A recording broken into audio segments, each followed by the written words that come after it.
ఆదా చేద్దాం, భావితరాలకు భరోసా ఇద్దాం. Municipal chairman doctor Varaprasad. Jal Shakti Abhiyan కార్యక్రమంలో భాగంగా పులివెందుల పట్టణంలోని ప్రభుత్వ మహిళా డిగ్రీ కళాశాల ఆధ్వర్యంలో మహిళా డిగ్రీ కళాశాల మరియు ప్రభుత్వ బాలికల జూనియర్ కళాశాల విద్యార్థినిలచే శుక్రవారం నిర్వహించిన భారీ ర్యాలీని municipal chairman doctor Varaprasad, municipal commissioner Narasimha Reddy, కళాశాల ప్రిన్సిపాల్ శ్రీనివాసులు, స్నేహిత అమృతాస్తం సేవా సమితి అధ్యక్షులు రాజులు ప్రారంభించారు. కళాశాల వద్ద ప్రారంభమైన ఈ ర్యాలీ పాత సత్రం పాఠశాల, పాత బస్టాండ్ల మీదుగా పూలంగళ్ళ వద్దకు చేరుకుని విద్యార్థినీలు పూలంగళ్ళ కూడలిలో మానవహారంగా ఏర్పడి నీటి ఆదాపై నినాదాలు చేశారు.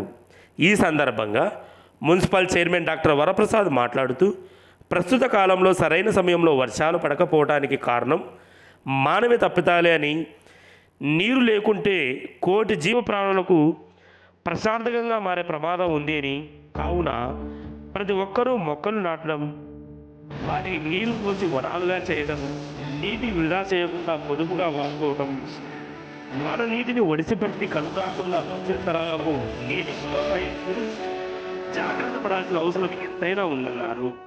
ఈ కార్యక్రమంలో కళాశాల పిఆర్ఓ పాల్గొనారైన కళాశాల అధ్యాపక బృందం, స్నేహిత సేవా సమితి నేత్ర సేవా సమితి పట్టణ అధ్యక్షుడు మహమ్మద్ రఫీ మరియు విద్యార్థిని